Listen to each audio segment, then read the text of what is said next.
Gospel of John is different. Hi, I'm Pastor Ben, and I've been thinking about the Gospel of John. Now, John's Gospel is, like I said, very different than the other three Gospels we have in the New Testament. Matthew, Mark, and Luke are what are called the Synoptics. Synoptic is a Greek word, and it means seen together. And so these three Gospels follow roughly the same pattern. They follow roughly the same timeline. They have roughly the same stories. Yeah, there's some different ones that get put into different Gospels and aren't in others. However, they all three follow roughly the same pattern. John's Gospel is different. In Mark, Jesus is human. He has some emotions. He seems to maybe not quite get things right on the first time he does them. There's a lot more humanity in Jesus in Mark's Gospel. In John, it is the complete opposite. In John, Jesus is God. Jesus knows what's going on. He's orchestrating all of these events and teachings. And when we get to the crucifixion, we see this sort of most dramatically in the last words that are spoken. So in Mark, Jesus' last words are, Eli, Eli, lama sabachthani, which is, my God, why have you forsaken me? In John's Gospel, Jesus says, it is finished. In Mark, Jesus feels like he is undergoing great suffering and feels like God has abandoned him.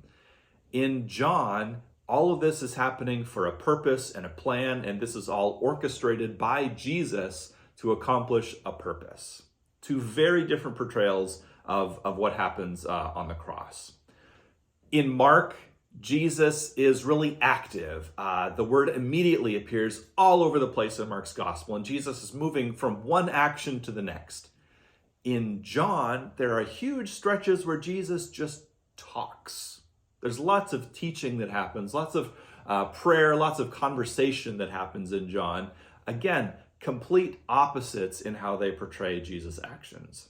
So, what does this mean? This Easter season, we've been having a lot of readings from the Gospel of John.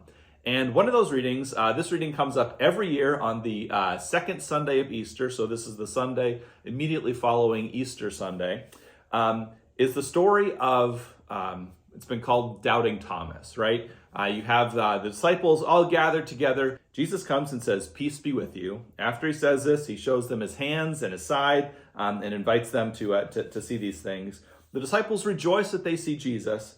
And then Jesus says, peace be with you. As the Father has sent me, so I send you. When he had said this, he breathed on them and said to them, receive the Holy Spirit.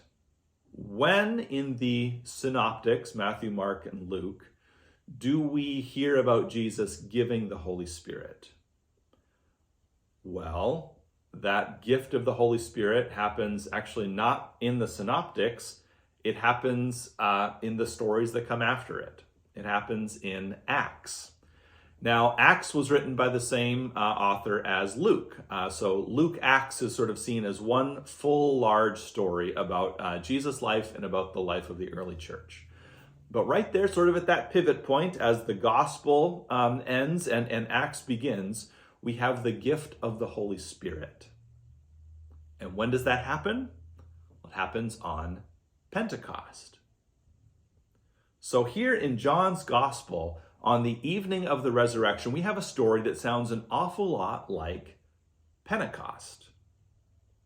Remember we talked about how John's Gospel has sort of a different timeline and sort of is concerned about some different stories, different things. This here is one of those pieces where you can see a difference. But why is it different? Well, we'll put a pin in that and come back to that later.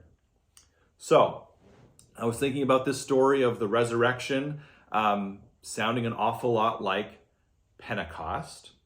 So then I thought about, well, let's take a step back a little bit. And again, our stories from John that we preached on were really, really helpful in this because in this season after, we actually go back to before the crucifixion. There's a section called the farewell discourses. These are conversations that Jesus has with his disciples. He also offers a large prayer in there for his disciples. This is called the high priestly prayer.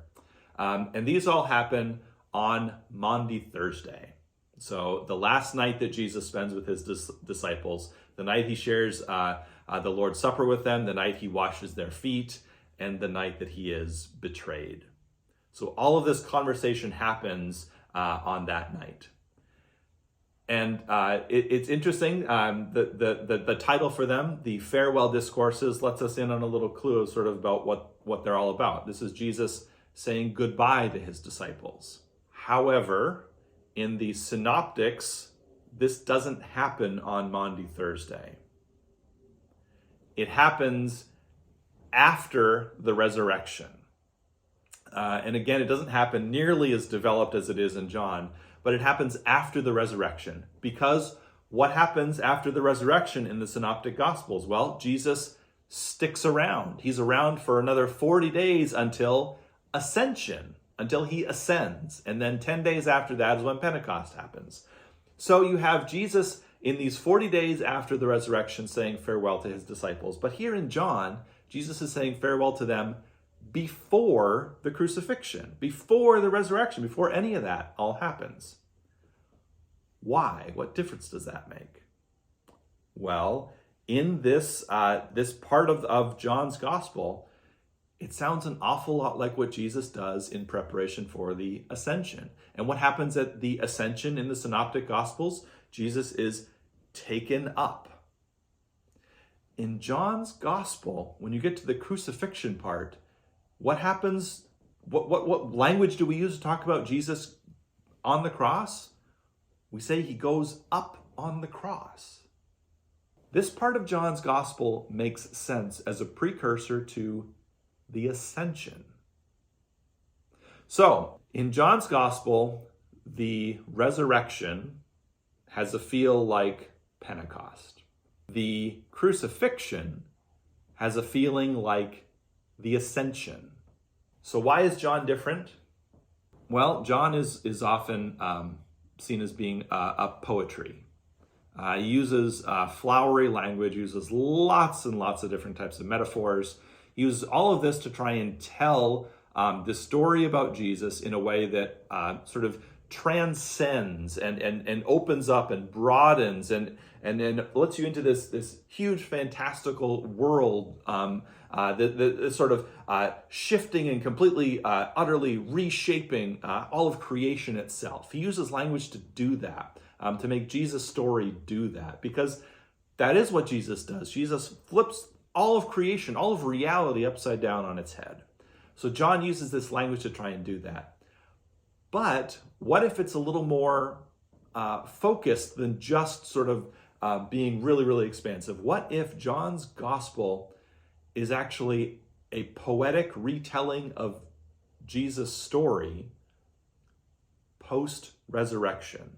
Because if in John's gospel the resurrection is Pentecost, and in John's gospel the crucifixion is the ascension, well then where does the actual resurrection happen?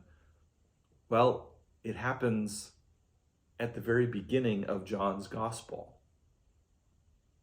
If John is a poetic retelling of a post-resurrection Jesus and sort of reinterpreting all of Jesus' story in light of the resurrection in a poetic way that helps to explain that story, well then reading John kind of actually makes a bit more sense. Why is Jesus God in John's gospel as opposed to the very human portrayal in especially Mark, but also in Matthew and Luke? Well, it's because the resurrected Jesus is fully revealed as God.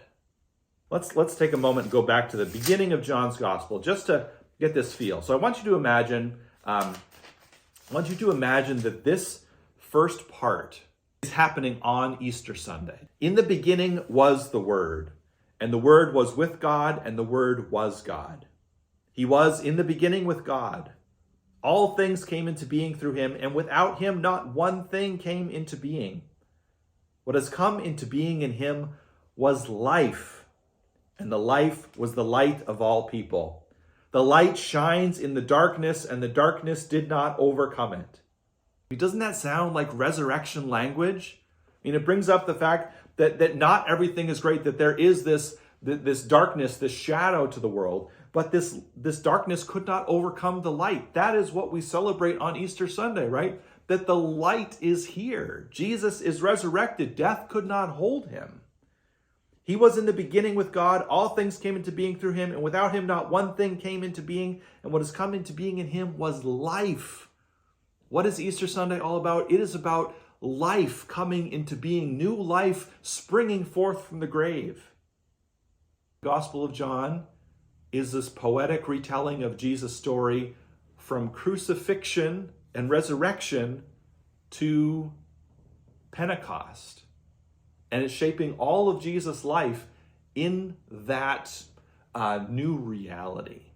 This is what I've been thinking about, and I wanted to share this with you. It opened the Gospel of John to me in a new way. I hope that you have enjoyed this. Feel free to share this video, leave a comment on it if you would like to do so, and we'd love to have that conversation with you. So have a great day, and see you soon.